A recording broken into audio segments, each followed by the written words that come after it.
a good time to quit it. They don't start calling me for it. I got a feeling they're going to call me first. We're high-tech tonight. Well, I'd like to first call Chuck Collins. He is the Fish and Wildlife Commission's Regional Director for the South Region, and I'd like to give him a moment to talk to y'all. Sherry. Good evening, everybody. I asked the service to give me just a few minutes to talk to you before we open this up to public comment. I promise not to take too much of your time up. Thank you.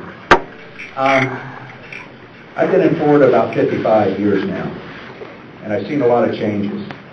Before I became regional director, I was a conservation officer for about 20 of those years. What I see out there is more and more people being forced under a smaller area of land.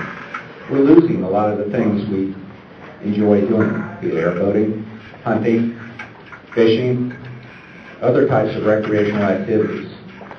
And it's not going to stop. We've got a little bit of a lull because of the economy right now.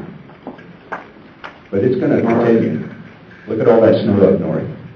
People are looking at us down here saying, whoa, you guys are lucky. And I bet there's going to be a lot more people wanting to move down here, retire down here. So regardless of how you feel about this plan,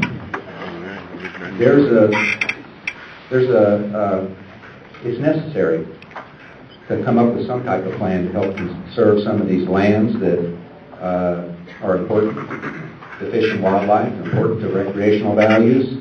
And the U.S. Fish and Wildlife Service, to their credit, is taking on this task, regardless of how you feel about the federal government.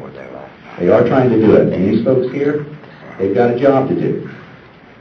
So they're not the bad guys in this.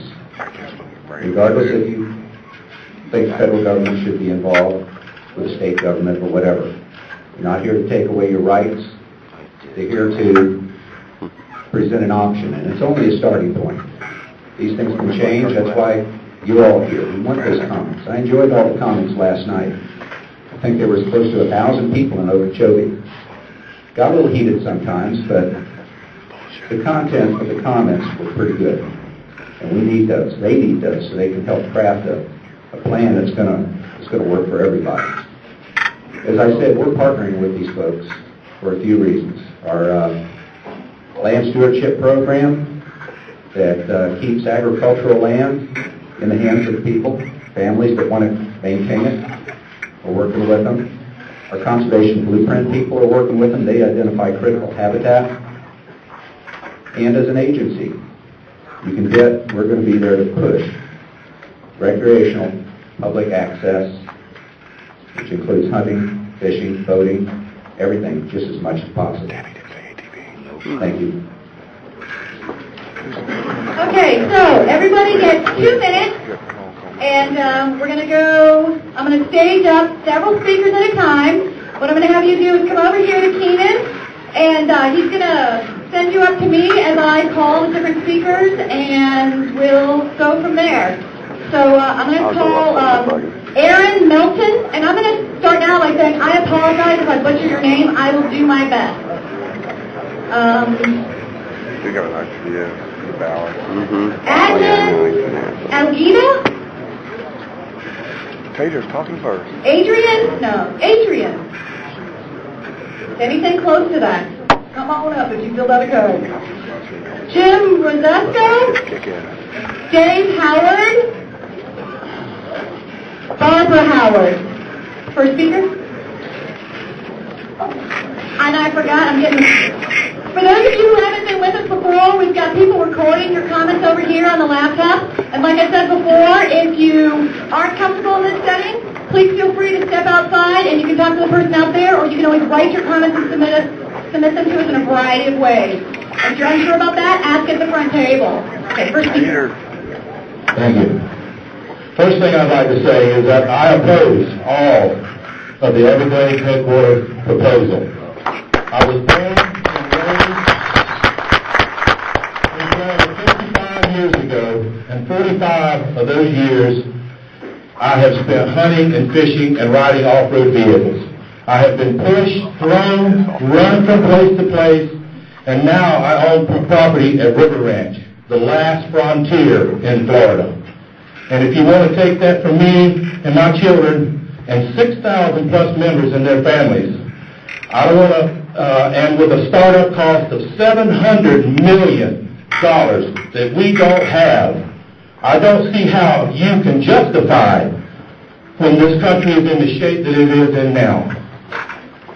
I want to teach my children what my dad taught me, to respect wildlife and the land, and if this land becomes a refuge, that will not happen anymore. Charlie, you said that in your presentation.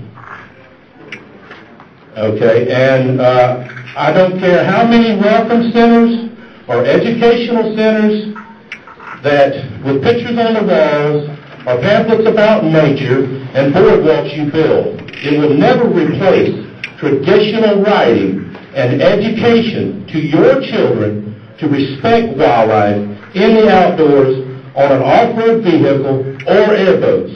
I again stress that I oppose the Everglades Headwater Project.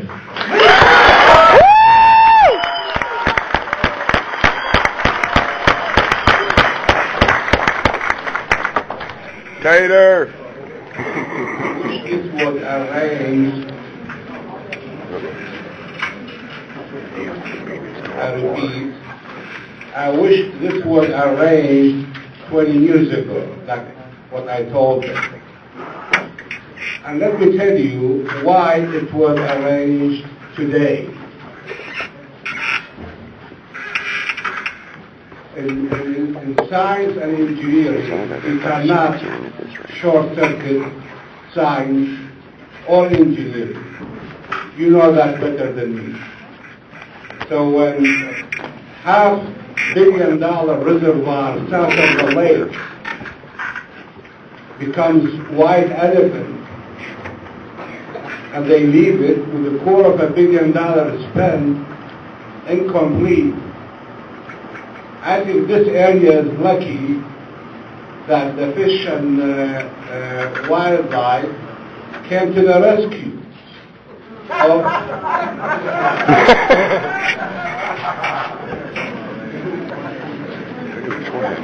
They came to the rescue, and I like the idea when they said that they don't have, anybody that does not want to sell his property, that the government will not use the eminent domain.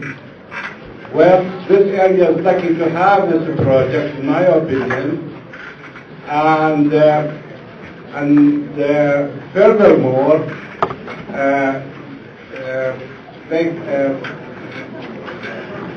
similar projects should be in other counties.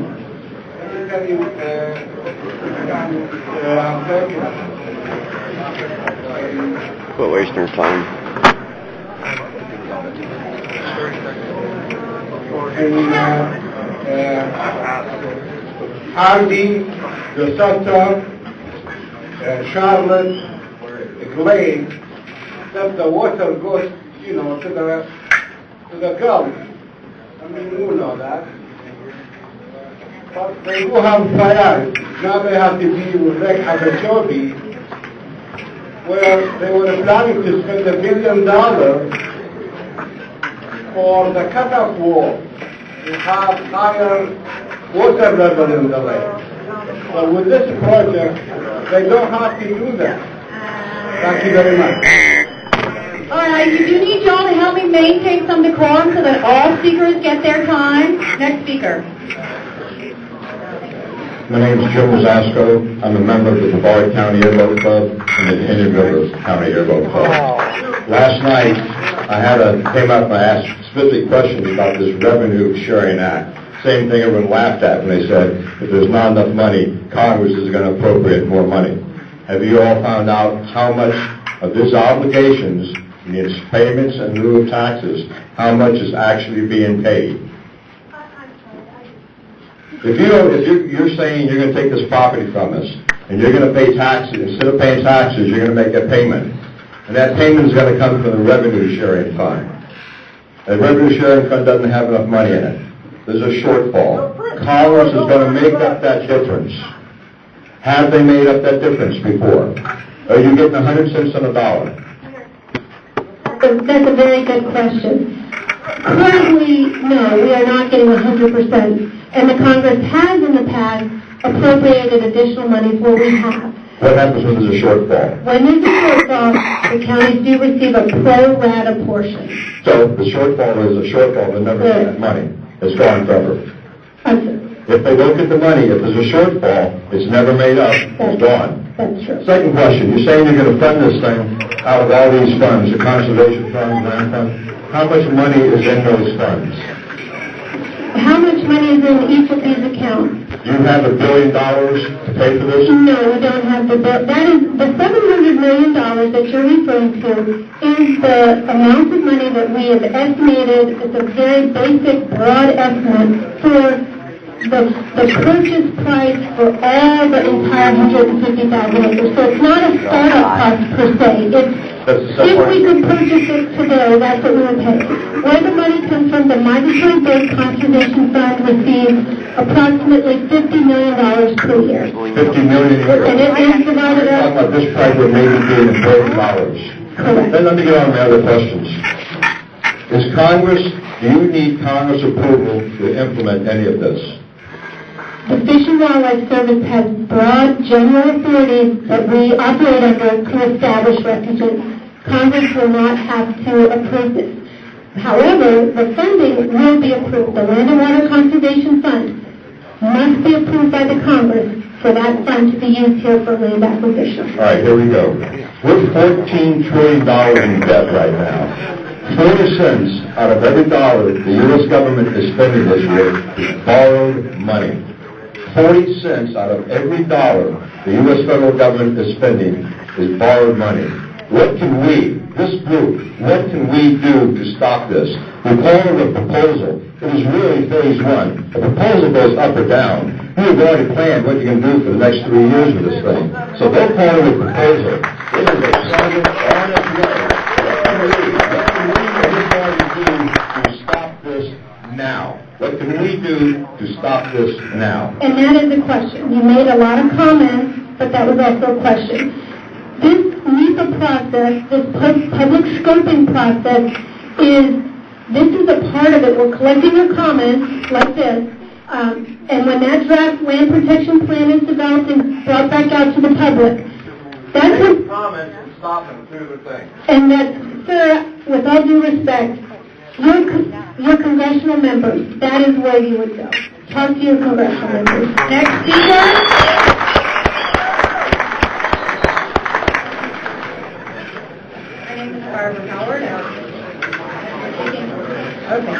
My name is Barbara Howard. I'm speaking on behalf of 160 members of the Friends of the Tampa Bay National Wildlife Refuges. We fully support the creation of the Everglades Headwaters National Wildlife Refuge and Conservation Area. I know we're not in your area, but we do work closely with Fish and Wildlife, and we do know some things about working with them. According to Fish and Wildlife and its partners, they'll be working with willing landowners in using conservation easements and with willing sellers from the private sector, along with federal, state, and local agencies to put this area together. Our Friends group works hand in hand with Fish and Wildlife at the 3 refuges in Tampa Bay. We find that they do listen. They are responsive to the concerns of the public. They don't have a hidden agenda, and they'll be open with their plans, they'll request comments, and they'll follow through with what they promise. This project is going to conserve biodiversity in areas to provide habitat for threatened and endangered species, such as panthers, snailkites, caracaras. It creates wildlife corridors that allow wildlife to migrate as climate change alters their native habitat. It's the best chance these species have for survival. Conservation area and refuge will bring tourist dollars to your local economy. People are going to come to see these refuges, and they're going to bring their money to your area. They're going to use their restaurants, they're going to use your hotels. And their estimate is that for every dollar they spend on the refuge, you're going to get $4 back in your local economy. Yeah, right. The new refuge and conservation will also protect the headwaters of the Everglades. Besides this important function, it will provide cleaner water sources for wildlife refuges and cities along both coasts. Uncontrolled population growth rather than conservation in this area will be a drain on this precious water source, causing shortages here and elsewhere. All right, I'm going to stage the next few speakers. Gary Combs, David Hosen, Joseph Richter Sr., Sandy Edwards. Next speaker. Hey, how are you? I'd like to talk about supporting this proposal as I need to. We came over from Tampa mostly to explain to you guys that working with Fish and Wildlife Service has been a positive experience for us. Over in Tampa Bay, we were losing birds like crazy, whether it's waterfowl or migratory endangered species. They were disappearing, mostly crows, not being managed. And now that we have a management plan over in Tampa Bay, we have the largest royal tern colony, not nesting, on 8 Mile Keep, for example, because now that is a national wildlife refuge. Folks can still go there, enjoy the waterways and all this sort of thing, as long as it's under some sort of managed way of control. I have a few points I want to make. The ranches in Florida provide the best wildlife, so conservation for these areas really needs to happen to protect Florida's wildlife. The refuge proposal will increase wildlife-oriented recreational opportunities like fishing and hunting. The refuge proposal is not unilateral, but a partnership with Florida Fish and Wildlife Commission. The refuge will be good for local economies. The refuge proposal will bring better water quality and quantity, as my wife mentioned. Our friends group with Fish and Wildlife Services found them to be great people to work with. They do listen to our concerns. If you'll see tonight, they have this meeting to hear our concerns. Fish and Wildlife is certainly approachable, and they understand wildlife probably better than any of us. Thanks. Next speaker. Have you guys ever heard, we're here from the federal government, we're here to help you? Yeah, okay. I got a question. I've got a vested interest in River Ranch and in suburban estates. And that's 2 different subdivisions on paper that have thousands of owners. I got a problem with if the neighbors on 4 sides of my property go with your plan. How do I get my property? Yes, you do. I can't. How do you get to your property? How do you get to it right now? ATV. Do you have an access easement? No. No. So your neighbors, do you have some verbal agreement? No. Okay, I need to talk to you. No, you need to talk to her. We don't give a shit about property. It's not about the lines on paper. Can I address the concerns of River Ranch? What about suburban estates? Same thing. Not really. Currently, we're still in the proposal stage. So those 2 places are within the area boundary. We haven't made any decision whether they're going to be part of the ultimate proposal. However, the management of any type of activity there would not involve any fee title acquisition. It's just too complicated, too complex. So that being the case, it would just be simply a conservation easement with willing sellers. And we're not controlling access or use, so that would still provide you opportunity to get to your property. Okay, Screams, everything. my understanding is the state wants suburban estates. It actually says they want to pay for the property, not for easement rights to it. But if like say, look at your plot of land, you got 4 neighbors. If those 4 neighbors go on the bandwagon with you guys, I can't get my property because I have to cross property that I'm not allowed to cross. I can't take an ATV, off-road vehicle on it. You guys, you got so much property, you can't access it. Have you ever ridden a bike on your property? Have you ever? Yes. And how far can you get? Just to your property line, unless you have access elsewhere. Well, as I say, if you have some of these areas, like a friend of mine just went to Fort Drum, he tried to bicycle it the other day. Couldn't do it. You can't physically get there because the properties are so large. So a lot of these things you don't have access. You can't get to the places. And again, my problem is if out of thousands of property owners, the 4 around me get on the bandwagon with you, I can't get my property.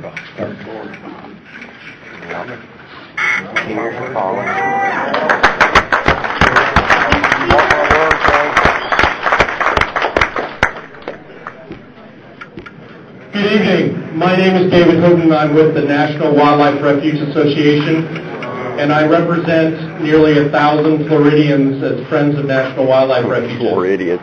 And we are supportive of this proposal for 3 reasons. 1, Florida ranches are good for wildlife. So any program that protects Florida ranches protects Florida's wildlife. 2, this proposal will have a net increase in hunting and fishing opportunities in the state. Most of the lands, if not all of the lands that Fish and Wildlife will acquire as refuge will be developed as subdivisions into the future and lost to hunting and fishing forever. And thirdly, this is a partnership refuge, and the Fish and Wildlife Service will work very closely with the Fish and Wildlife Commission and other state agencies as part of this proposal. I do have 3 suggestions to the Fish and Wildlife Service as they go forward with their detailed plan. Number 1, remove landowners who are not willing sellers, like the River Ranch, out of the proposal. Number 2, be very clear in the proposal that the Fish and Wildlife Service will only acquire from willing sellers, period. And number 3, work with the Fish and Wildlife Commission and other state agencies to help manage traditional use on refuge and easement land. Thank you very much. Speakers, Alan Weirman, Willis Quick, Chelsea LeMay, Elise LeMay. Next speaker. Good afternoon. Good evening. My name is Joseph Richter. I represent United Waterfowlers, Florida. First of all, I just want you to know that while America is mostly asleep, obviously they're not all asleep.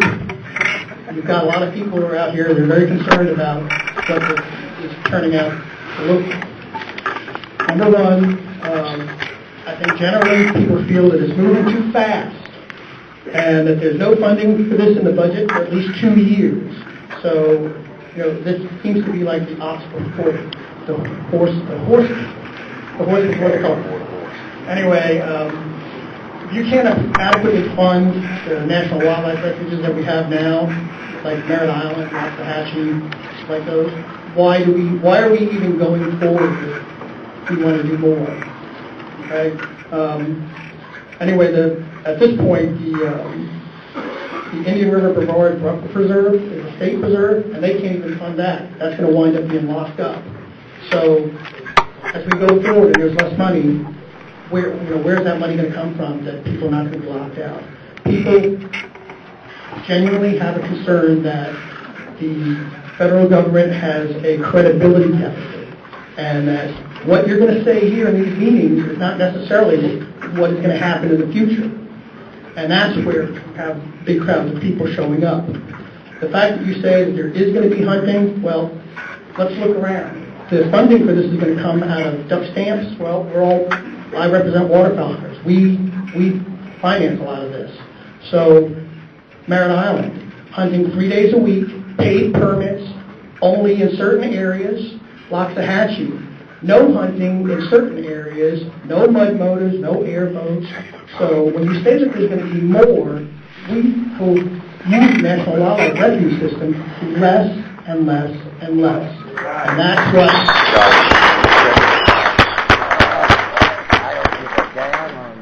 Next speaker.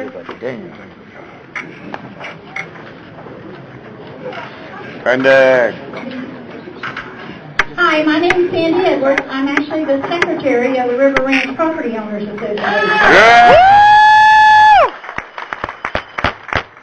just wanted to say that Pete and I and several others have attended all of your meetings. We do appreciate your presentations. They've been interesting. They've changed up almost every meeting. Your maps have changed every meeting. I think really the biggest problem you had is when you had the newspaper present the map that showed River Ranch as outlined in black and colored red as most wanted. I think you wouldn't have this crowd, you wouldn't have these problems. I'm suggesting, like everybody else here is, that you please take us off your map and forget about us. We're well able to take care of our own property. We have for over 30 years.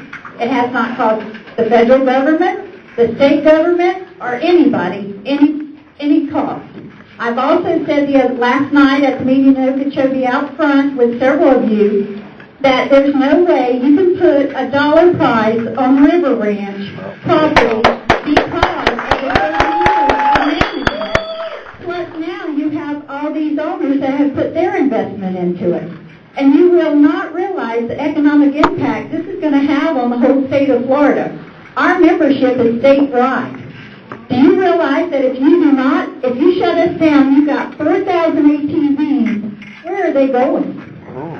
And that's just a very... The nearest park near you. I appreciate you listening, and I appreciate your presentations. They've been very interesting.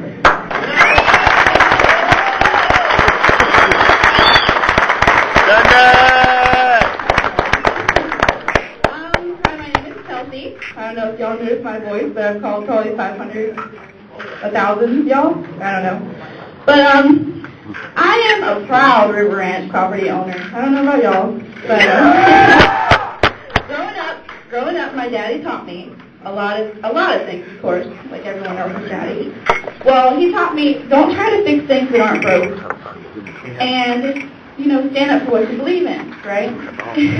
That was wrong. Well, there's nowhere around that I know that me and my family can load up on our buggies and ATVs, well, four-wheelers, I'm not going to use those words, but four-wheelers, and go for a ride, a long, like a day ride, and no destination. Or maybe stop underneath a beautiful oak hammock and eat lunch, or like check out the scenery, and I'm just standing here on behalf of my whole family and all of our POA members to ask you if you could please just leave River Ranch alone. Thank you.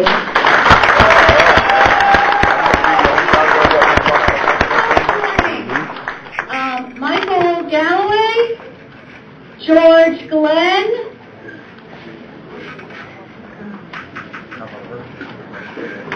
maybe this is Greg Smith, or something close. Somebody, that's a very common name. Maybe George Smith? If you're close, come on up. Hi, my name is Elisa Lindsay May. I'm a proud River Ranch property owner. I want to thank all the River Ranch property owners here this evening. I've called approximately 1,600 of you all with my family to let you know about these meetings that you were not told about. None of them have said they want to sell their property. They don't want to develop it. They don't want to do anything to keep it for their families and their children. You already have 150 million acres. Why do you need ours? Please leave River Ranch alone.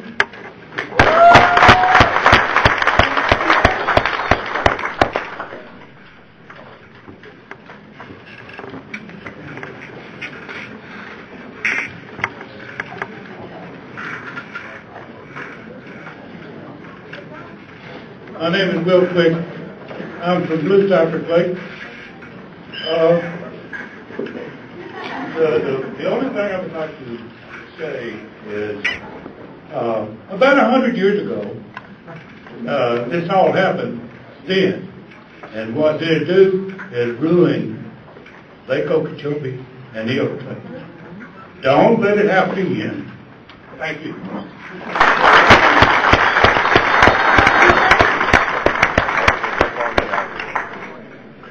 Good evening, my name is Colonel Weirman, and I represent interests in River Ranch and suburban estates.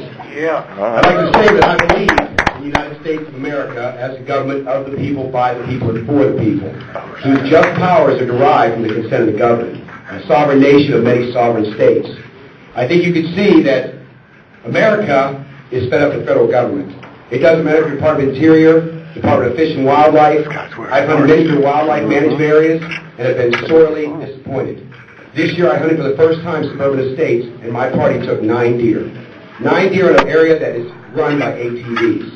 I think you should leave Florida alone. I think you should tell your bosses, Mr. Salazar, not in Florida, not today, not ever. Thank you.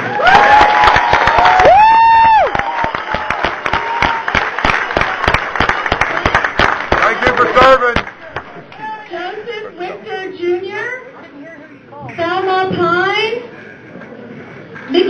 Ballard. Yeah. My name is George Glenn. I'm a fourth-generation resident of Indian River County. I'm here to speak in favor of the proposed wildlife refuge. I think it's already been identified. There is a foundation that has been laid for the last 30 years between the state government, local governments, regional governments, nonprofits, and the private landowners to create wildlife habitats and to create opportunities for recreation from all the people here and the rest of the state. What this proposal to me means is tying up the loose ends. We have blocks of conservation lands, but they're not connected. They don't form the corridors that wildlife needs to move from one area to the next. Now, I respect all the opinions in this room, but I have a feeling many of you are probably against regulations that also preserve land. Well, this is the alternative. This is coming to the table with money and dollars as an alternative to using regulations to go ahead and preserve the land needed to continue with having wildlife and having recreational opportunities. I appreciate what you're doing. I hope you go forward with it. The one suggestion I would make is in some of your earlier maps, you identified Indian River County as having some part of the study area. I don't see Indian River County anymore with that. The state of Florida has identified through their Florida Forever program the Kissimmee to St. John's corridor. I think that's a vital corridor that if we are going to have any panthers that continue to make its way up, we need that corridor protected, and I hope you consider putting that corridor back into the study area. Thank you. Panthers are gone. We respect everyone's comments. Remember, other people are respecting when We you let them speak. talk. You need to help maintain that atmosphere. Next speaker. Poor guy. He's going to get punched in the face. Probably will. I'd like to make a couple of comments and then ask one question. I think, can I call you guys rednecks? I think that there's a gap, and I'm not saying this negatively, but you're all professionals and you're crafted and educated in what you do. I hope that there is an appreciation and an understanding of the culture of the people that are in this room. They utilize these lands and have been, and it's a family activity. There aren't many tennis players in here, and they've got their thing to do out there, and they want to continue to be able to do that, and I want my children to be able to continue to do that. My question is, and very honestly, and I don't want any comments from anybody, I don't have a great appreciation right now for the government, because I've come to doubt a lot of the interaction. I'm kind of like a Plains Indian in 1868, and I'm concerned about contracts with the government. Outside of the parameters of the proposal, which is one of the fastest I've ever seen developed by the government, is there any stipulation that would allow the taking through eminent domain or any other activity if a certain percentage is reached through fee simple? The simple answer to that question is there's not going to be eminent domain in this project proposal. Simple answer, no. But is there anything outside the proposal that would go through which would allow the government, in some cases, The four-phase project. is there anything outside the parameters of the proposal that's in a government law that would allow the taking of some of these lands if you reach a certain percentage of fee simple purchase? There is no percentage. Okay, I'm going to call a few more speakers. Walter Pine, Steve Hunter, Paul Narer. Good evening. My name is Joe Ritter Jr. I also represent the United Waterfowl, Florida. First return, 50,000 acres being designated National Wildlife Refuge, roughly one-third of the proposed area. Where is that 50,000 acres? It's not defined anywhere. Also, I believe there's a federal statute that says only a certain percentage of a national wildlife refuge can be used for consumptive use. That a specific percentage must be used as a refuge. What's the percentage? And who determines what land gets used and what land gets kept aside? Big concerns. If the 50,000 acres is right through the middle, that's a pretty good chunk of hunting land that we don't get anymore. Also, it all comes down to money. We don't have it, we won't have it. A projected down economy for 3 more years, $700 million for all of it, or roughly $118 million for the 50,000. That's a lot that we don't have. It's a bad idea. It'll continue to be a bad idea until the economy turns around. Come back and talk to us then, when people are actually buying houses in Florida instead of foreclosing them. Thank you.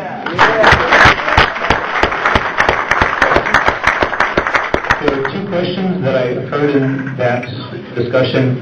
The first was, where is the 50,000 acres going to be? It's not designated on the map. That is correct. We're currently in the very early stages of project planning, and after these public meetings, taking all of your comments, we are going to be drafting that land protection plan that we talked about. It is at that point that this study area boundary goes away and we identify and quantify specifically which properties we're interested in acquiring. It'll occur at that point. So you'll have the opportunity, when that plan becomes public, to comment on that and take a look. The other one was regarding where does the funding come from and the restriction on only a certain percentage. That percentage is tied to the migratory bird funding that comes from the dove stamps. That funding level is, or the allowable area is 40% of lands purchased with waterfowl duck stamp monies. The reason being is that when the duck stamp money is being used, they wanted a certain percentage of that property to be set aside so that there are sanctuary areas for waterfowl. But for the remainder of the properties that are purchased with land and water conservation funds, up to 100% can be used for recreational purposes. Almost fine. I'm just a very concerned citizen in Florida. I've been here all my life and generations before me, and I know that. First of all, I would like to say that there was at least, I know of personally, at least one property. They say that in this proposal there'll be no eminent domain. I know in the Everglades, there was at least one property that I personally know of that was taken by eminent domain for the property that was not supposed to be taken by eminent domain. Never is. No, it's not. And in the Everglades National Park, a lot of the birds and stuff that you're supposed to be protecting have left because of the management procedures. So, now, I know personally a gentleman who worked on a private managed property, was managed very well. When the government came in and bought it out and took it over, it was trashed within a year. So I personally think the public can do a better job of management on their own. And I do know that one of the questions I do have is the funds that you're talking about, how many of these are connected to or related to an international treaty such as the Migratory Bird Treaty that we have?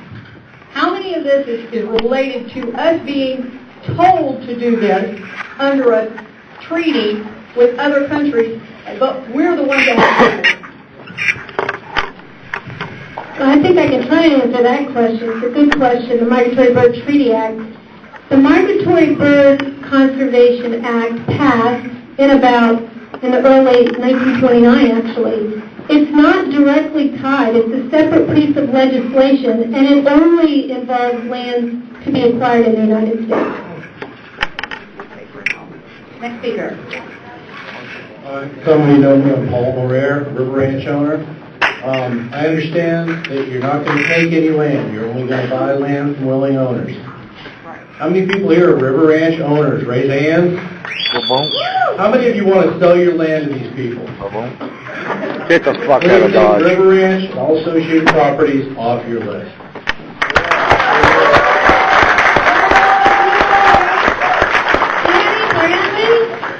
Charles Lee, Phil Reiner. Hi, I'm Paul Gray. I grew up in Missouri hunting on the Swan Lake National Wildlife Refuge and around the Swan Creek National Wildlife Refuge. And I came here to Missouri. That's probably part of the reason I went into conservation. I worked for Audubon, Florida. I'm a biologist. I'm mostly responsible for Lake Okeechobee. I've been here for about 20-some years. For those of us that airborne on Okeechobee, you know that especially in the last 10 years, it's always been way too deep or way too shallow. And when it's too deep, it wipes out all of our plants. We lost 75 square miles of plant communities after 2004 and 5. When it gets too shallow, there's no marsh to run in. You're on the outside edge. The water's cleared out of the plants and everything. There's nowhere to go. And part of the reason that happens is because we overdrain the watershed. When it rains, everybody throws all their water in the lake. It gets too deep. We dump it down the estuaries, wreck them. And then when it stops raining, there's no water flowing in the lake. It drops real fast. And, of course, we're taking water out of it for people. And one of the ways to help fix that is to start catching more water upstream of Lake Okeechobee. This proposal won't do that, but it can help us get started on it. A lot of these ranches up there, I worked on these ranches on Florida mallards. I was doing my work out at the University of Florida. And a lot of these ranches have really good habitat. We can acquire wetlands out there and restore them, and they'll still stay in ranching. They'll be producing food and fiber. They'll be on the tax rolls. People can still go hunting on them. And then the fee simple part of it, we have an opportunity to increase our hunting and fishing and everything down here. So guys, there's opportunities here that I hope we don't throw out. We understand the river ranch thing. I don't think buying 150,000 acres, one plot at a time, is a very smart way to do it. I don't think these guys do either. So Audubon's not pushing to acquire river ranch acres. We think there's a lot of other places. So please let's look for the opportunities here. Thank you.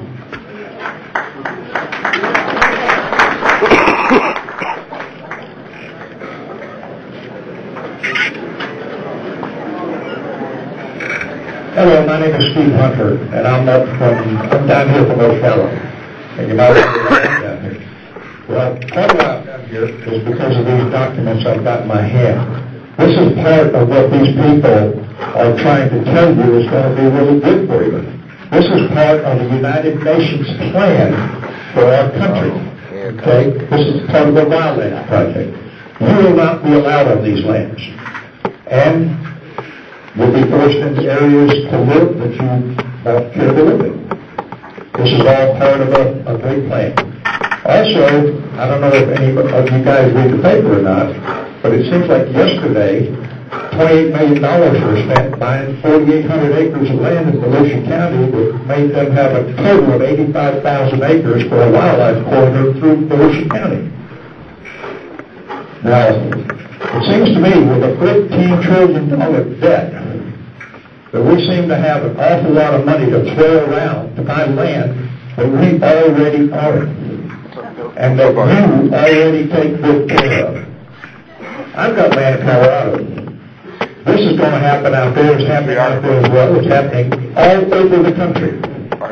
You're not just one isolated area. It's happening every place. You have to call your representative, everybody you can, and your elected officials, and get them to go try to stop this. This thing is already planned to be finished, whether you like it or not.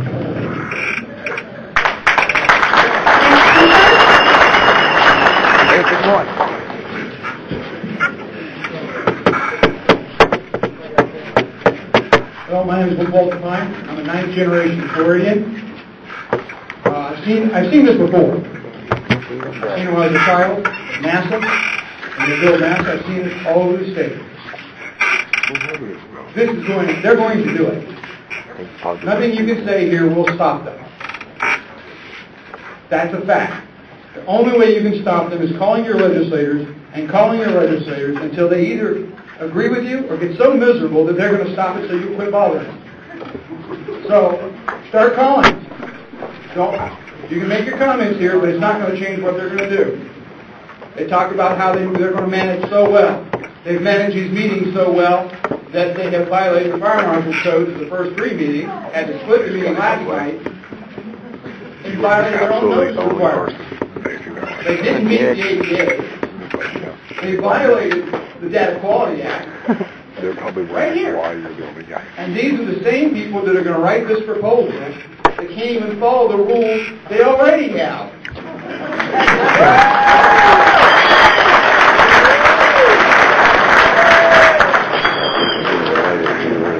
Now, as far as getting yourself separated out of this, it has happened before, and people have gotten their property separated out from particular proposals and actions. But guess what? They always came back again. You can get separated, you might get lucky enough to do it, but they're going to come back. They're going to come after you again. You either kill it now, or you fight it the rest of your life. That's the way it works. So, then start calling. And if they don't listen to you, don't vote for them next time. Thank you.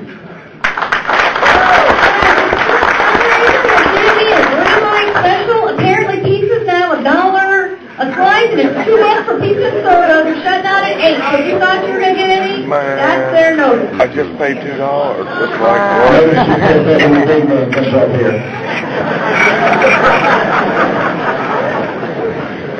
Evening, folks. My name is Danny Bentley. I'm here representing the Central River Valley Sportsman Association. Right off the bat, this evening, Cheryl said all comments are valid. I disagree. We had Chuck Collins from FWC, Paul David Audubon, David Hope with U.S. Fish and Wildlife, and Charles Lee back there in line. Every damn one of them get paid for what they say out here. Their comments are not valid. It's out the door. The National Wildlife Systems Improvement Act of 1997, on December 28, 2000, a new policy was to be implemented by the Interior Department. That's the department that rules over these people. About the BLM land, which is Bureau of Land Management out west. The authority to bypass Congress by designating potentially millions of acres of publicly owned land in western states as wildlands. The definition of wildlands is land that is uncultivated or unfit for cultivation. The Secretary Order 3310 issued on December 22nd, put that down, I can't see. Secretary Ken Salazar to the BLM the immediate authority to designate areas under his jurisdiction as wildlands and to manage them to protect the wilderness values. This order authorized the BLM to apply wildlands policy to any publicly owned lands, same thing we want to do here, publicly owned lands, identified by the BLM to have wilderness characteristics that are not already a part of congressionally approved National Wildlife Preservation System for Wilderness Areas designation. The Interior Department contends that because wildlands can be designated and later modified to a public administrative area, they differ from wilderness areas. Or wilderness areas, you're not allowed to step a foot on the property. Though designated by Congress, it cannot be modified except through the legislative process. The Obama administration clearly knows that the law, Wilderness Act of 1964, only allows Congress to designate the wilderness areas. But somehow they hope by giving a different label of wildlands, this will pass legal muster.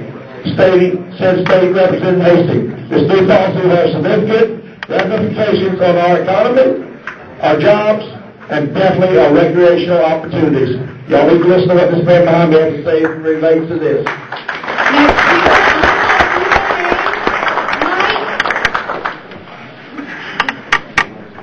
Latley or Lawley? Leahy? Maybe Leahy. Mike Leahy? Joan Bausch? Commissioner Tom Bausch. Ooh. My name is Phil Briner, and I have a letter here from the United States Congress to Ken Salazar, who is the Secretary of the Department of the Interior. The U.S. Fish and Wildlife Service is a division of that department. This is from the Congress, and it is signed by 56 members of Congress. We are writing to express our concerns about the Department of the Interior's recent issuance of Secretarial Order 3310. This order implements a sweeping new wilderness policy for the Bureau of Land Management without congressional input. We are concerned that because of these actions was taken without the input from members of Congress and local officials who would be affected by the order, the prospects of the cooperative working relationship about wilderness have been damaged. This order gives the Bureau of Land Management immediate authority to designate appropriate areas of wilderness with wilderness characteristics under its jurisdiction as wild lands, and to manage them to protect their wilderness value. We believe this order represents a considerable departure from the method of designating land as wilderness areas specified in the Wilderness Act of 1964. Secretarial Order 3310 appears to be an underhanded attempt by DOI to circumvent Congress and the federal rule-making policy. That is what we're dealing with here. They say one thing, they go about it a different way. The policies that say they will not take land by eminent domain can be changed tomorrow. They say it with good faith tonight, but it doesn't hold up. Thank you.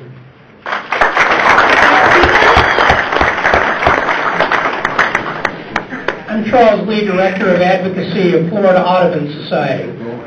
We support the proposal to move forward with scoping and deciding what lands are appropriate to acquire in fee and in easement as a conservation area and a new national wildlife refuge in the headwaters of the Everglades. With that said, I think it's important to talk about what the priorities should be. We believe that the priorities should be working with the large ranch owners to allow those ranch owners to sell their development rights so the ranches can remain in production essentially forever because they have been good stewards of the land, and that is why the wildlife is there. Also, there is the opportunity to work with those ranchers in conjunction with the Water Management District to restore wetlands on their land, to slow the flow of water toward Lake Okeechobee, the Everglades, and the estuaries, which will have great environmental benefits.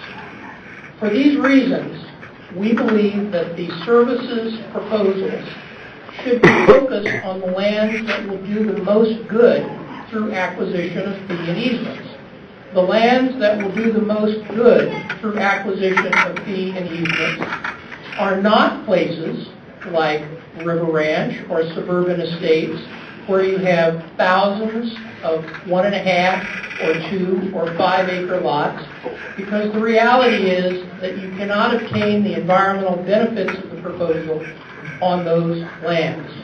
That would be true even if the sentiment in this room from people from River Ranch were that they would like to be in and they would like to sell their rights.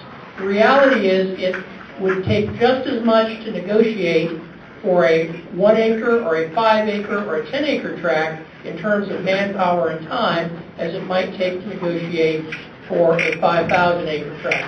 Our recommendation is let's focus on what's important for the environment. There is a tremendous benefit for all of the people of Florida, and those are our recommendations. Thank you very much.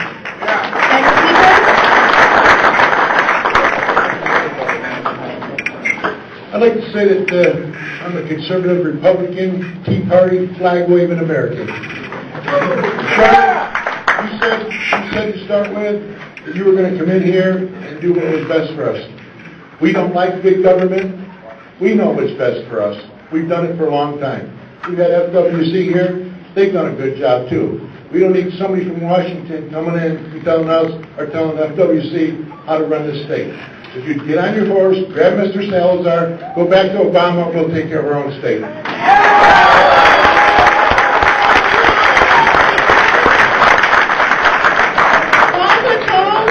Keith Fountain, Dan Target,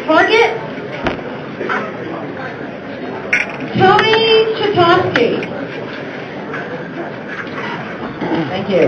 I come from Martin County, just down the coast a bit.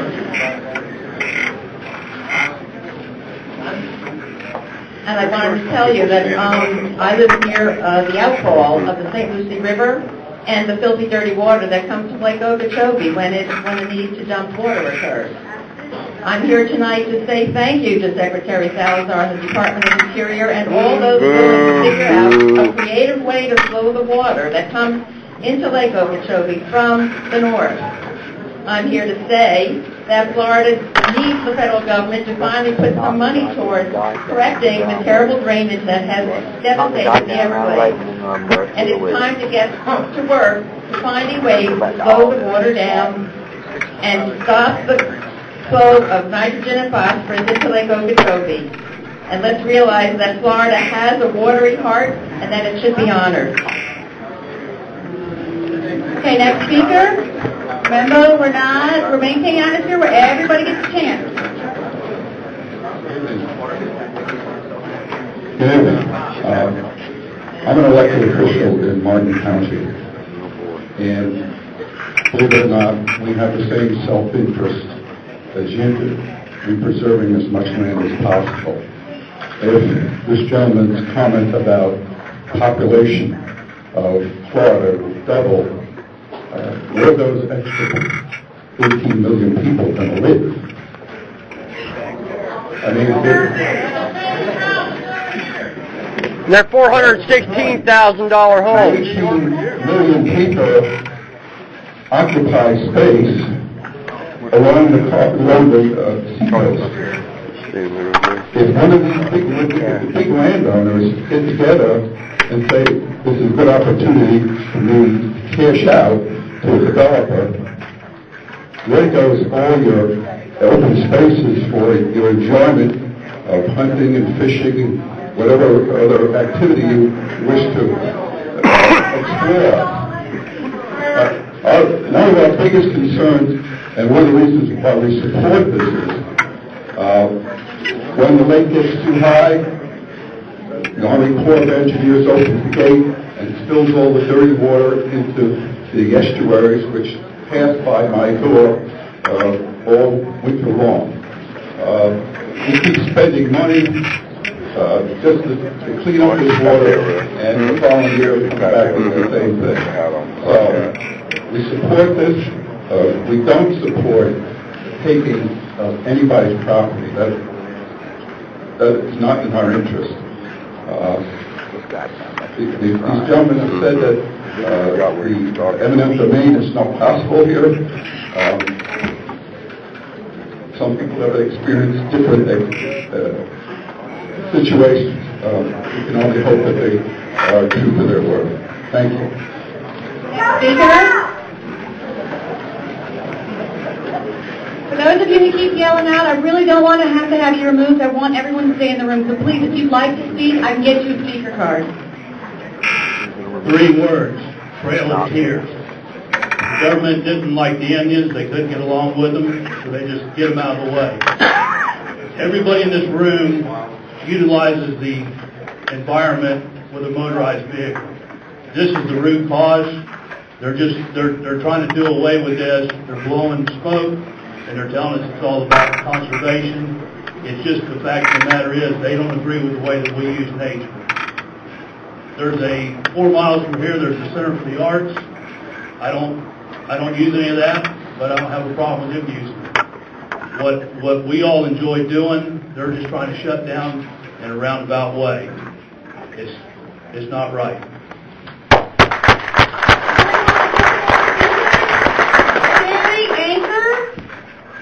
Dennis Koenig, Frank Denninger. Next speaker. My name is Tony Chutowski, and I'm a fisherman. And I fish because of the health and mental health and physical health that it gives me. I hike because of the mental health and physical health that it gives me. And I'm for a healthy Florida.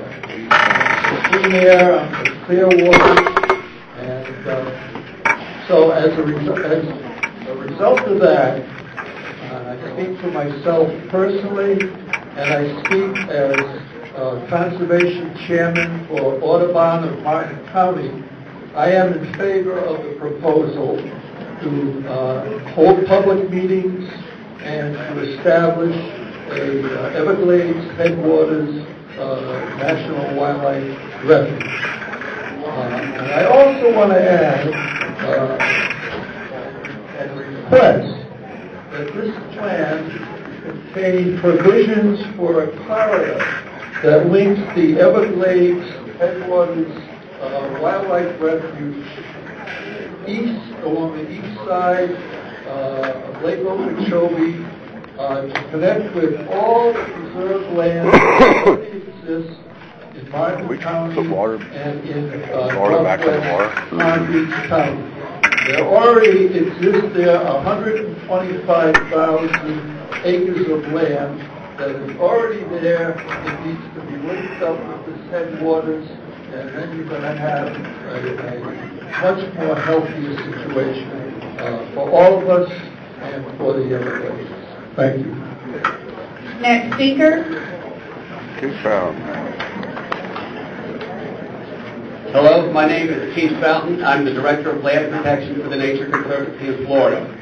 Also a lifelong Floridian, raised in Polk County. First of all, the Conservancy, we strongly support the efforts here tonight of the Fish and Wildlife Service to establish a refuge in the Upper Mississippi Basin. This is an area of Florida with incredible wildlife diversity, and one of the reasons it has that diversity is because of the stewardship ethics displayed by the ranchers in this part of Florida. We should all be very, very proud of that.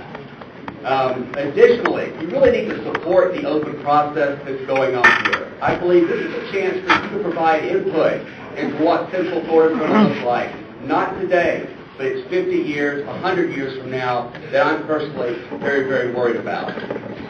Additionally, the Nature Conservancy, we've worked for decades with ranchers in this part of the state. And I got to tell you, there's a lot of ranchers that are excited about this proposal and other conservation programs, what it can do for them to keep their ranches intact and allow them to pass on that resource and that economic for generation after generation. There's another statement that was made tonight by David Houghton that I really agree with. You know this landscape well. Without programs like this, I think there are properties that should be in this refuge, maybe not 5 years from now, but maybe 50 years from now. They're going to be subdivided, they're going to be developed, family lands are going to be fragmented, and the quality of life that you're fighting for here tonight is going to be gone. So, if you don't want your property in the refuge, the process is going to hear you out. But please go home tonight and think about what conservation programs like this can do to keep Central Florida the way you love it. Thanks. Call the next few speakers. Andrew Kay, Aaron Durfee. Next speaker. I'm a native Floridian, born in Broward County in 1955. I was very fortunate as a child to explore native Florida, the Everglades, Florida Bay, the Keys, Coral Reef. Those days were filled not only with wonder and beauty, but with a very distinct sense of home. When I was young, everything west of the Dixie Highway was called boondocks, a term that for many transplants from the north was a bad thing, for there were swamps and alligators and snakes and mosquitoes and all manner of scary things. For people who didn't understand our ecology and for people who wanted to get rich fast, the best thing was to clear and drain the land, and then build, build, build, build, to the point that Broward County is now used as an example of what not to do in urban development. I'm afraid that's what we're all faced with in Florida, no matter where we live. So many of us moved out of state, places like North Carolina, or north, to places like here, the Treasure Coast, Indian River, St. Augustine, Ocala. We fervently desire to nestle into a place that can give us that beauty and wonder and a sense of home. But nestling is not something any of us can do because the specter of overdevelopment and rapid population growth is never far behind us in Florida. Our land is more endangered than the rainforest in tropical countries. If we can successfully implement the Everglades Headwater National Wildlife Refuge, it will give the Everglades as a living system a fighting chance of survival. This refuge is a critical step in healing the Everglades. Unless the Everglades can be healed or restored to an intact, well-functioning, healthy living system, it cannot offer us the ecosystem services like clean water. I come from Port St. Lucie, and the St. Lucie River is a mess. If you want to see really bad-looking diseased fish, come visit us. And that's as a result of what goes on up here. Should have saw the gene pool when we were bred. Next speaker.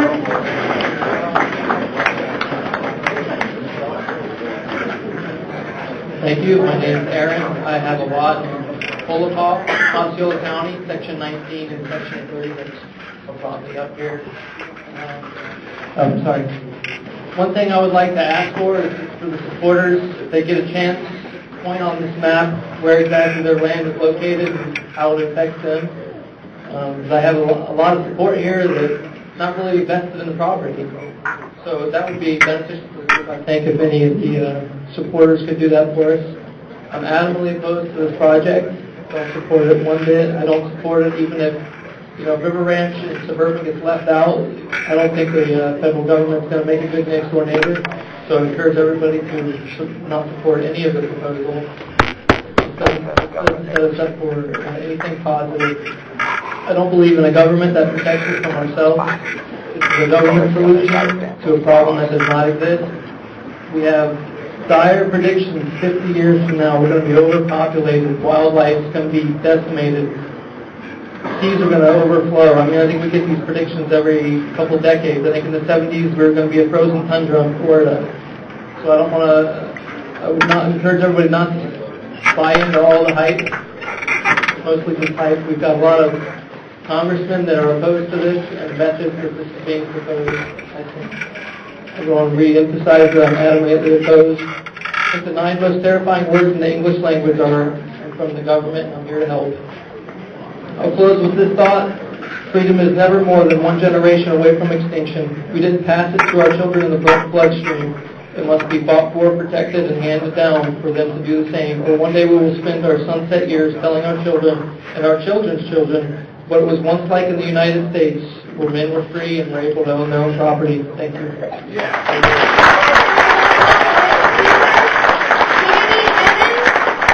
Daniel Gray, Paul Gray.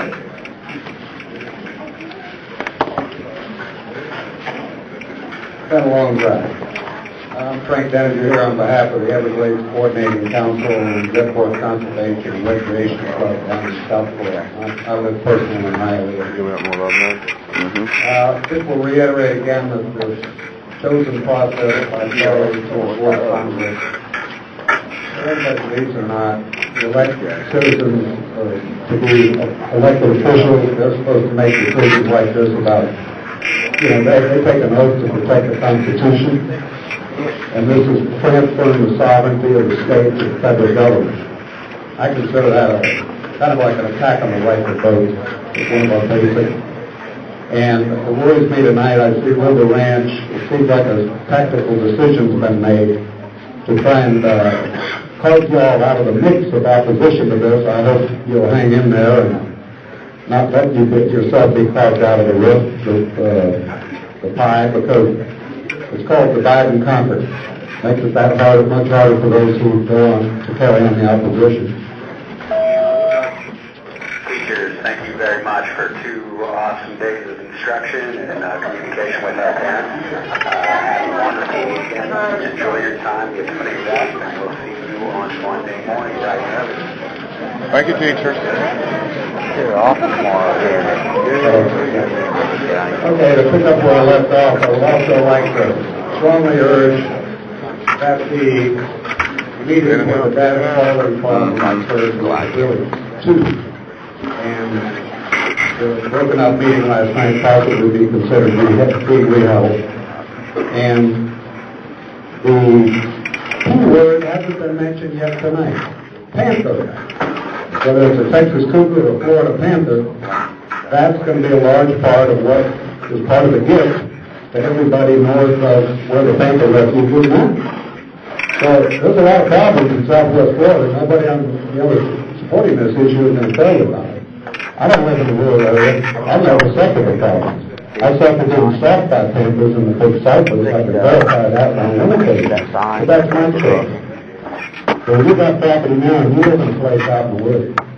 And the refuge that panthers drop off there, and there ain't no 10-foot fence around there to keep them in. They'll be visiting you and your pet and possibly your young children like those young boys did. That's guaranteed. Let me call a few more folks because we don't have anybody up here. Jen Tristan, Gail Johnson,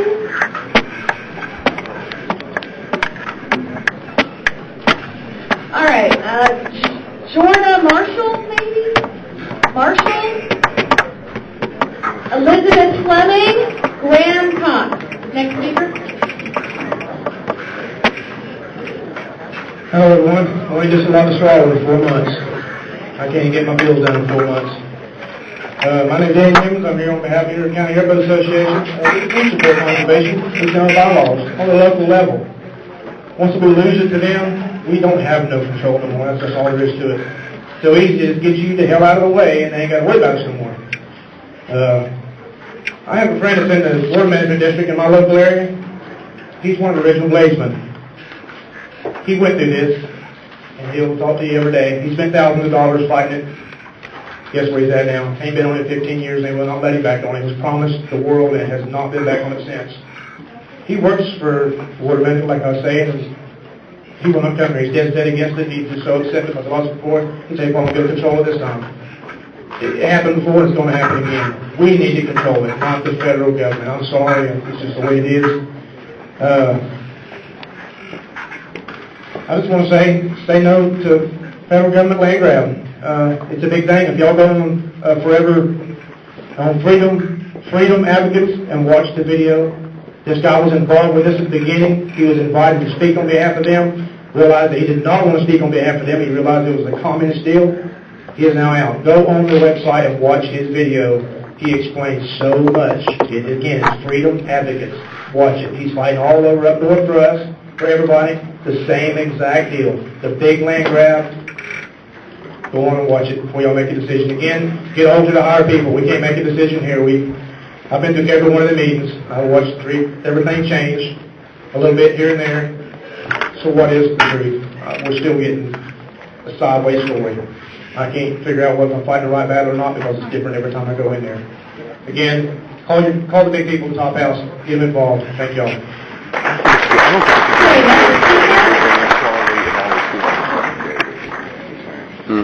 My name is James Kirby. My grandfather came to Indian River County in 1914. I'm a hunter. I believe in conservation. And I am for this project. I believe that most of the large landowners that are struggling to make it in cattle ranching or other forestry and farming need more tools in their toolbox to be able to stay in business. They have the opportunity with this to sell fee simple or conservation easements or environmental services. And if nobody wants to take part, then it won't happen.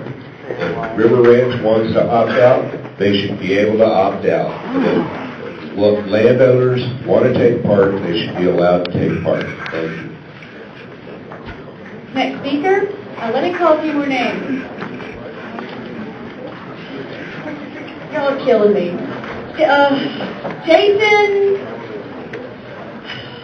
looks like N-U-N, it's as if I wrote it. I can't even read it. N-U-N-C... Nutmeg. Yeah, that's exactly what it looks like. All right. Bishop Wright Jr., Jan Jacobson, who I think we just heard from, Deward Sapp, or Sarp. One of those. Here you go. My name is John Marshall. I'm a sixth-generation Floridian. There was one of these refuges that's named after my late uncle, Arthur R. Marshall, in Boynton Beach.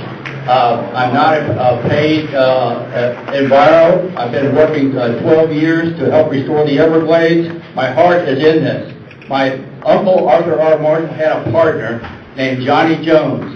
Johnny was one of the champion lobbies for the Everglades, but he was also a fisherman and a hunter. Johnny beat me about, he became my mentor, and he beat me about the head and shoulders to make me see that the hunters and the fishermen are the ultimate conservationists in Florida.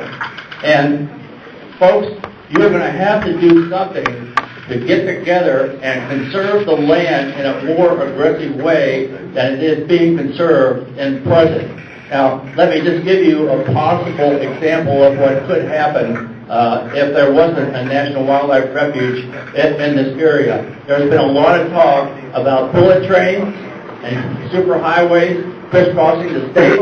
There would never be a bullet train or a superhighway crisscrossing a National Wildlife Refuge. And believe me, the Department of Transportation has one of the most aggressive approaches to eminent domain that exists in any government. So please try to get together and find a way to conserve the land more aggressively. Some of you laughed about the 4-to-1 benefit to cost ratio. We have done detailed studies. And if you laugh at 4-to-1, you're going to laugh at 20-to-1. But believe me, when you take into consideration the total value of this ecosystem, it comes out big numbers, and that includes jobs. And some of you are doing things that you're having fun, and you'll get paid for it later on. Thank you very much for considering some way to conserve the land. Next speaker. My name is Dan, and I'm a proud River Ranch owner for about 5 years now. Before River Ranch, I grew up in Texas and moved to Florida. I had never seen a place like this before. It's very well organized, very nice. One of the best places I've ever been able to take my little brother, little sister, and go riding for a week and have a good time without someone bothering me. Back in the days, the Indians couldn't really fight for themselves, and they lived off of the buffalo. And when they went to build railroad tracks, the buffalo were slowing the trains down, and it took about 5 days longer. So what they did is they killed the buffalo so that they were no longer in the way. If we go for this, then we're just like the buffalo being shot down. They're going to build the railroad tracks, and they're going to build those people with trains right through. I am not for it, and please take River Ranch out of this.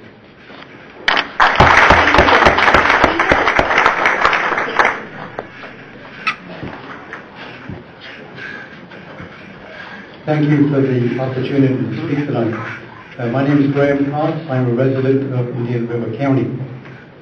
I'm also a member of the National Audubon Society, and I get to speak with that hat on. Our mission is to conserve wildlife habitat. We can't do that without conserving and protecting the traditional way of life in rural areas. So they have to go hand in hand.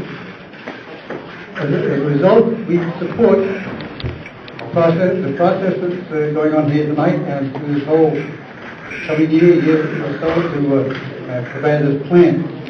We also support the idea that this project will conserve water, it will conserve agricultural resources, and it will, in the long term, be a benefit for conserving and protecting us from carbon. The whole thing will become a carbon sequestration factor in the state. What's important as a society is that we communicate and discuss these projects as we are. We're going to deal honestly with the costs and the thorny issues, but we also have to see the benefits of a project like this. I would simply say, in terms of this project, that it may well be too small, and we should think bigger in terms of protecting much bigger areas of ranch land and cattle country here. I also think long term, because I know we're all expecting similar kinds of values. We want to preserve the way of life as it is, but you're not going to preserve the way of life as it is without thinking on a landscape scale on a long-term basis. So thank you very much for this opportunity. Next speaker, let me call a few names. Tim Hall, Paul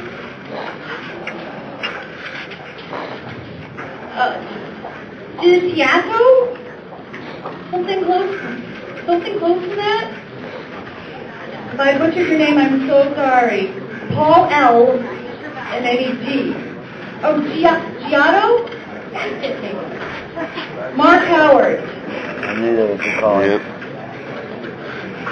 Go get him. My name is Elizabeth Fleming. I work with an organization called Defenders of Wildlife. We work to preserve large landscape areas for a wide range of species, water, quality of life. We are supportive of the process moving forward. I really want to encourage you to keep an open mind. Nobody has to participate in it. You don't have to be part of it. But just don't shoot it down before we have all the details. The planning is underway. People are listening.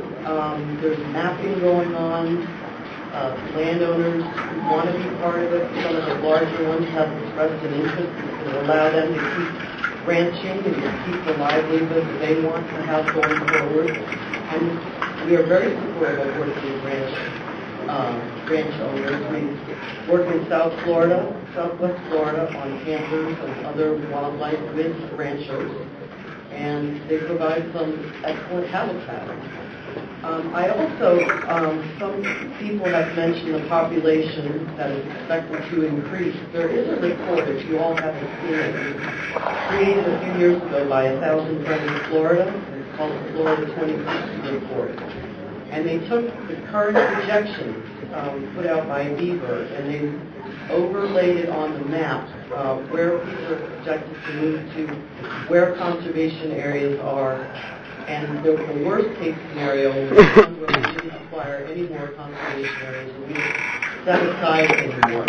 And I just want to call to your attention, I suggest you look it up on the internet, but Osceola County and Okeechobee County, if I recall correctly, were the two counties that experienced the most rapid and the greatest land use changes within the whole state by 2060. Thank you. Next speaker.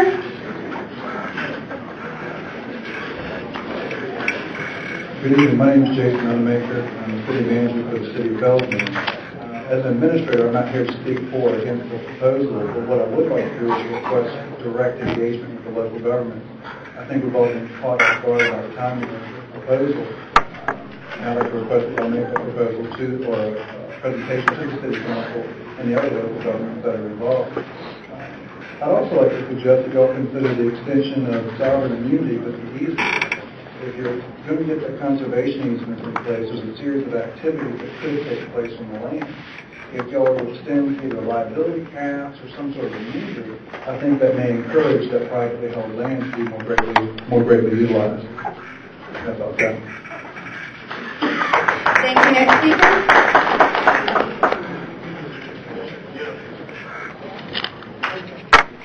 I'm Bishop Ryder of the Florida Airboat Association, and I would like to, I'm president, by the way, and I'd like to thank y'all for the time and opportunity and bringing everybody out to go with this plan. No doubt the Florida Airboat Association opposes this tremendously, mostly because there's over 1 million acres down south the Department of Interior's got closed. You heard tonight, you've heard of all these meetings, but they don't close solvent water lands. Well, they're solvent water lands, some of them are navigable too. And I also am a mentor of Johnny Jones. Johnny and Marietta Jones wrote a lot of good bills about a lot of good land that hunters and sportsmen are recreating and using today. But those same lands that Johnny fought for, that the Department of Interior, we're not in. We are just a sliver, but we're not in those other lands. Y'all want to save this land, y'all fight for Forever Florida. You fight for some of those Carter land bills. You fight for the state of Florida to fund some of these land bills. You keep the Department of Interior out of our land. We get absolutely no recreational use to speak of when they come to land. And this Arthur Marshall thing they're talking about, we call it Conservation Area 1. It happens to be the filthiest, most dirtiest conservation area, all of the conservation areas, and I'm talking thousands and thousands of acres. Full of exotics, no airboating use, because they took away the eyes and the ears, they took away the general public, they took away the hunters. They give us a little bit of duck hunting in there, and they call it hunting, and a little piece to motorboat in there and fish.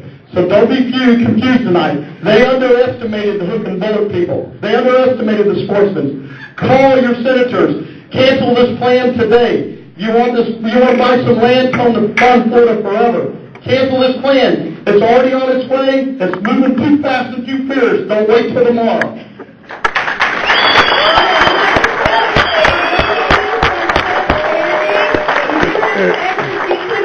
So if you're tired of standing, you all can filter in and fill in some of those seats.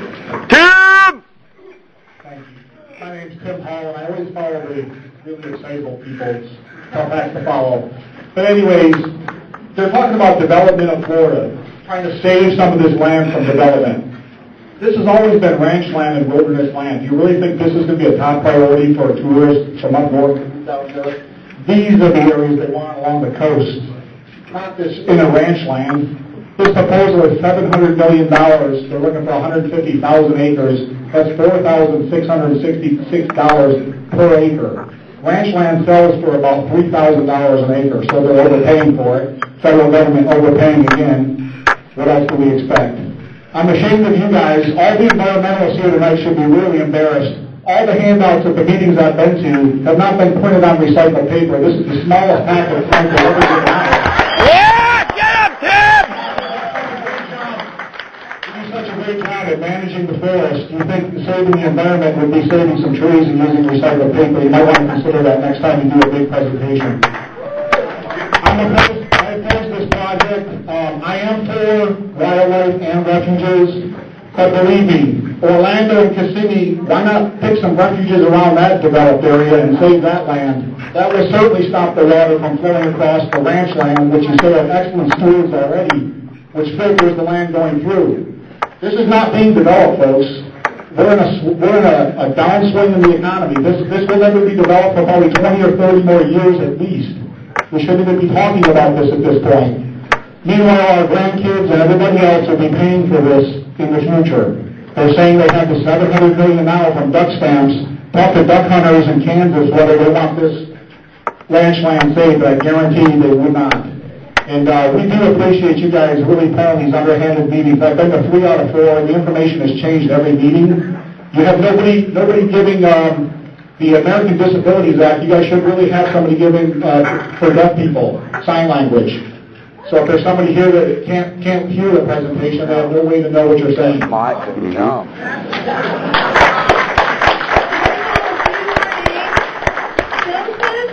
DeMayo,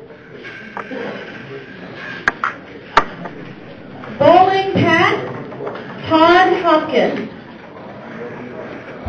Hey guys, I understand that's been a big threat. I understand that everybody's ready to get out of here. It's been a long night. One thing I want to point out is the money factor. They're threatening us to take this away from us. 40% of their funds come from the duck stamp. We threat them back. We say we stop buying their duck stamps. Yeah, it's illegal to hunt without that stamp, but we can take those chances and hunt illegally. I'm not afraid to say the truth. We hunt illegally. You don't get 40% of your funds aren't there, then what do you do next? You have other funds, I understand that, but 40% is quite a bit. I'm totally against this, and please take River Ranch off. Next speaker, I guess it's a couple more names. Todd Hallman, Miranda Manis, Cassidy Manis. Hello everybody, I'm Mark Howard with M&J Lands. I'm a River Ranch property owner, and I'm also a very proud member of the River Ranch Property Owners Association. I know y'all all know our president is here, and we've been about every meeting. We're simply just asking to let's continue doing what we've been doing for 35 years. You're saying stuff that there'll be no eminent domain, no condemnation, easements in perpetuity. You know, present somebody with an easement that really does show that it says recreational off-road vehicle use. We may be able to use your help to make sure somebody don't build out there. We do not want anybody building in River Ranch. We want to continue to enjoy it like we have with our families for generations to come. Now, another thing that's been mentioned quite a bit is that this is all moving very fast. It is moving very fast. And if you look at this map, Polk County makes up about 25% of their target area, but yet for gentlemen like myself and most of us River Ranch members that have been able to come up here, we're driving from Polk County. There hasn't been one meeting in Polk County. Every meeting was out of Polk County. Every meeting was said to be in a convenient place, but yet most of the meetings were out of the target study area, where the people with land were concerned. We would love to see, I've arranged for the possibility of meetings to be in Haines City and Lake Evo. We have 2 Wednesdays available on the 23rd of February and March 2nd. I'll give y'all all of the information, contact information. I'd really love to see one more meeting, especially after last night. Come to Polk County, where again you can understand that there's not only River Ranch people concerned with all this that's going on in Polk County, there's other Polk County people that would like to know more. I do appreciate y'all coming out, and we'll hopefully find middle ground. Okay, next speaker.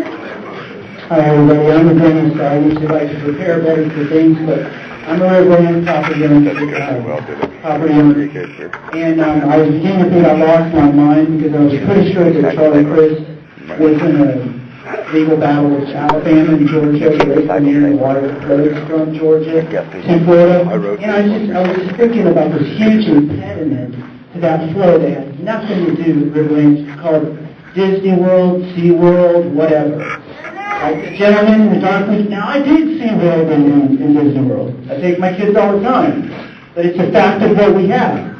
And the bottom line is, as Floridians, we should be able to buy or sell whatever the hell we want to. If I want to sell my land, I should be able to, and not have somebody come in here and grab it all and take it from me.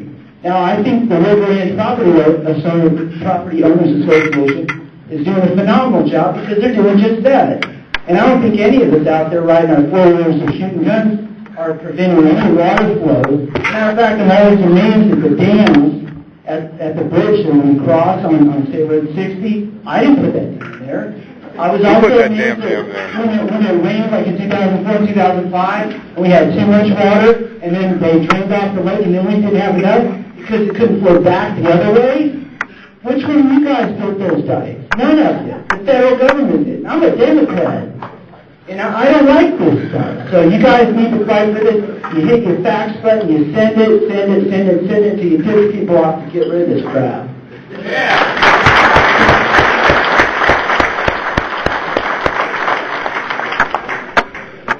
Good evening, I'm Todd Hopkins. I live here in Indian River County. I'm here to support the process for the designation of National Wildlife Refuge. It is a public process. It is a willing seller process. There are over 550 national wildlife refuges in the country. I grew up hunting and fishing in a lot of these. One of those is Sacramento National Wildlife Refuge. 30,000 acres of wetlands, supports 40% of the Pacific Coast flyway duck population. Another 30,000 acres of that got added as part of the public-private partnership process. There are a lot of ducks to hunt out there. 9,000 hunters a year come to the Sacramento Refuge. There are 73,000 visitors every year to the Sacramento Refuge. If it were a bad thing, people wouldn't have joined that. So all I'm asking is that there is a good reason that this public-private partnership works at many of the national wildlife refuges around the country. Thank you for your time. Thank you. Next, let me call a few more folks. Jesse Manis. Your turn. It says Hugh Mills. Mike. Hugh Mills? Norton or Norton? I'm not sure which.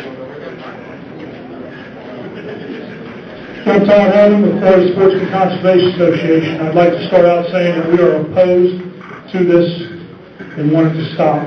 But last night we were at a meeting and we got broke up into different groups because the party was too big. And we met a lady outside there, very nice lady. She's sitting back in the back, and I'm not going to mention her name or anything. But she was explaining how this was a great proposal and how things are going to be different with this because this is a new deal for the U.S. Fish and Wildlife. They're going to treat everything different. And I just want to make sure, is that going to be correct?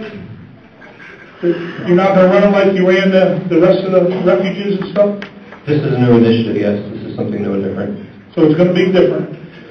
So the problem is, Charlie, is you want us to support you, you want us to trust you, but we've got all the past years that we haven't been able to do that because you all have made mistakes, and you guys have made mistakes, right? So if you want this proposal to go through, and you want our support and to help you guys, let's go back and fix the other areas that y'all have screwed up. And we'll mention Conservation Area 1. Mr. Marshall's nephew's back there. If Mr. Marshall was still alive and Johnny Jones, they'd be rolling over right now if they went back and looked at that piece of property after this agency has taken it over. They took it over and there's 10% exotics on it. There's 30 on it now. And we can't use it. Beautiful property back then when we could use it, and now you can't even hardly use the thing. So let's go back and fix what you already have, and you'll get some support there. And I don't know if you all got the memo, but the government and the people that vote, they want smaller government, they want less government, and they want less spending. And you guys are going the other way. So thank you.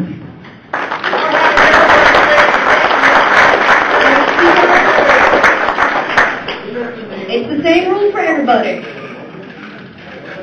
So I think you should not take people's land away from them. My family has property at River Ranch, and I think River Ranch is a great place to go. I have learned many things, like riding a four-wheeler and to drive a truck. Using the direction of the sun, I've learned how to get back to camp from the swimming hole, which is a place where you can go swimming, swing on a rope swing, or go across the zip line. My dad and uncle have taught me the proper way to shoot a gun and to understand what happens when you shoot a gun. A lot of teenagers do not like to go places with their families. Well, I'm 13 years old and I like going to places with my family. So would you rather me go out in the street and get in trouble or spend time with my family having fun? I think this is really good boost.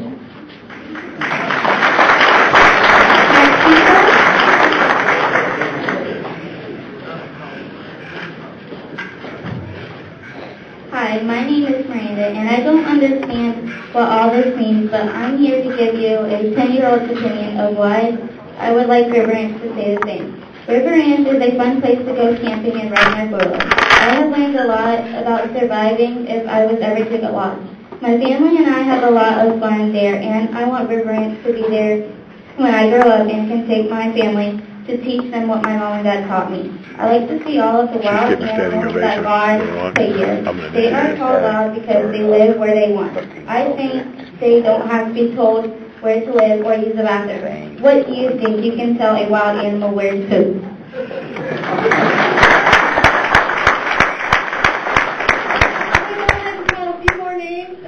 Susan Adams, Eric Behaner, maybe? Something close? You know who you are? Fabulous. Kim Salmon? Okay, next. Yeah, I'll claim them two little ones. They're mine. I take them to River Ranch all the time, and we do have a lot of fun. But for us people that have a little common sense, let's describe this proposal in one word. It's unconstitutional. Another way to take away from the American working family. The state wants to spend $700 million on land that working American families already own. They can tell us what to, and they want to tell us what to do on our own property. Wow. Whether you own a boat, a four-wheeler, or a mud truck, or any other recreational vehicle, we spend a lot of money to do this so our families can go have fun. It's pretty sad the government makes you pay to hunt or fish. More money for the government. After you pay to do this, you get your boat, you pay taxes on the gas, you go buy food, whatever you want to go out in the water. You catch a fish, oh my God, it's too big to keep because there's a law against it. That's pretty amazing. That's the American way. For $700 million, you could sure feed a lot of starving kids in America. Why don't the government take some of this money, buy us some land so we can go ride four-wheelers and have fun without y'all bothering us and being in our business? We go out there to be away from all the goddamn government people because they suck. Okay? They tell us what to do with our own property. They tell us pretty soon it does us where we can shit. It's unconstitutional. Leave us the hell alone at River Ranch. We're out there having fun, not bothering anybody but some goddamn dirt.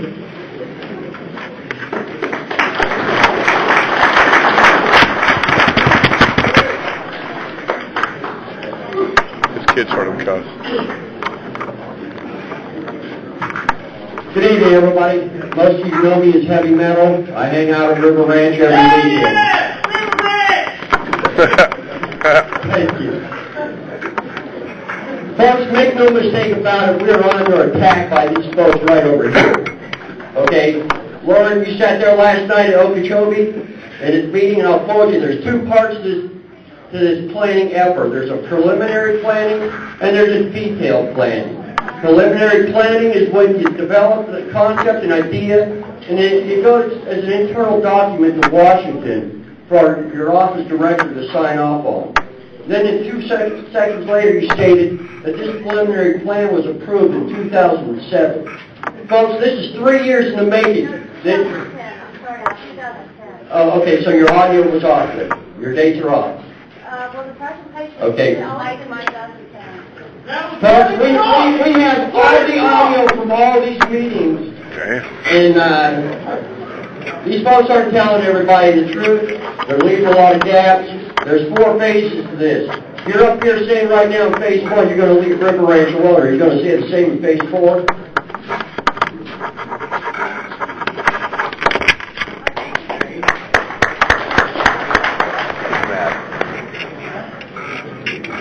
turned it off for you while you're talking. I'm sorry, guys. I'm scared to death of public speaking. But we all got to reach down and grab a pair and say what we got to say. I hear a lot of people down south. There's all these people moving down here the next 20, 30 years. They all talk about they need water, they need this. How many building codes down there are calling for dual flush toilets? How many of their local codes are calling for reclaimed water to use from their own houses that they're building? They're building these $5 million McMansions everywhere. That ain't my problem. Stay out of my land and fix your own problems. Thank you. Don't come take my water. I'll call a few more names.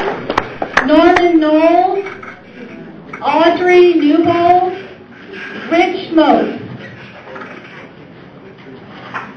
Hi, my name is Susan Adams. I'm the mayor of the city of Fellsmere, and I'd just like to express some concerns that we have. The timeline has been very quick.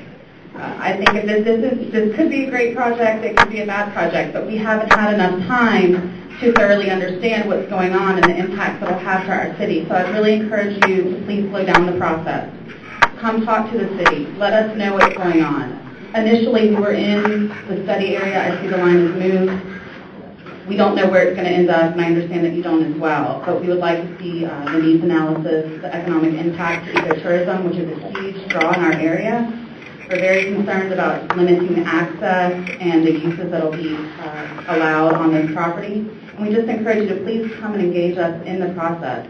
We're there, we're willing, we've reached out to you, and we would just like to be included. And please let's slow it down, let everybody get a grasp of what's going on so we can make some decisions and figure out what is going on.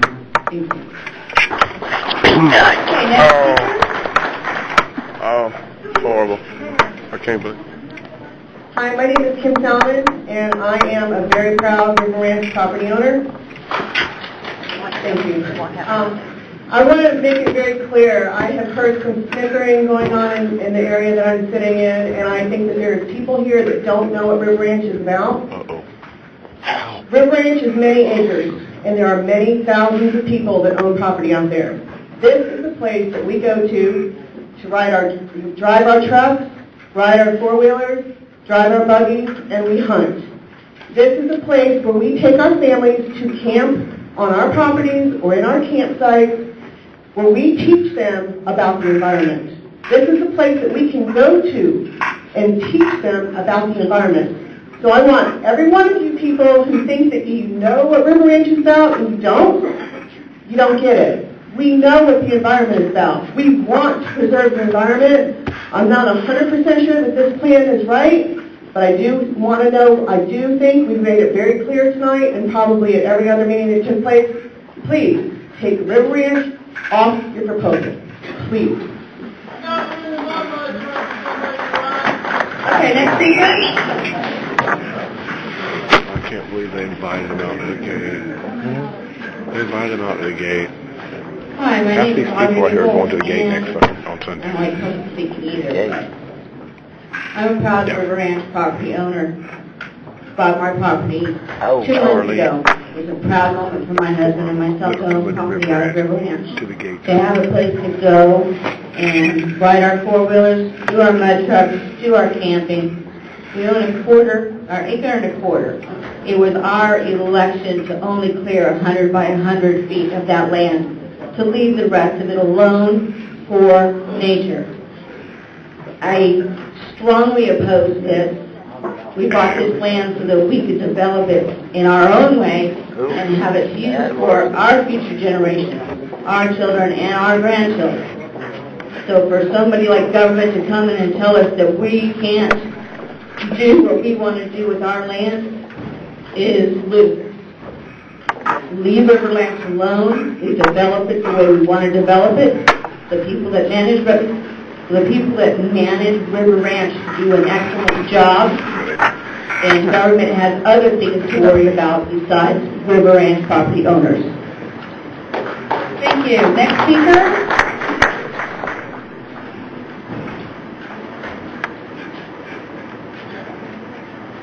Good evening. My name is Rich. I'm one of the few people here that don't belong to River Ranch Acres. However, I am a Florida citizen, born and raised, spent 65 years here. I do care about what happens to Florida. I believe in conservation, but I'm strictly opposed to federal conservation. What they're proposing here is absolute control of every square inch they get their hands on. If we allow them to take over any portion or any further portions of this land, we'll lose all right and control to have any say-so about what they do with it. I guess this all comes down to one question. The question is credibility. If you believe that these people standing up here will back up and do what they say, and the federal government and their agencies, Ken Salazar and the rest of them, if you believe that what they will say and that they have your best interest at heart, then I would say support them. If you don't believe it, if you have any doubts about what they're saying is true, and I personally think that they don't know what truth is, then you have to stand up and continue to fight, and don't let us stop here. We're going to have to form more meetings, have our own meetings, and put some intervention into this thing to put this thing to rest and get rid of it permanently.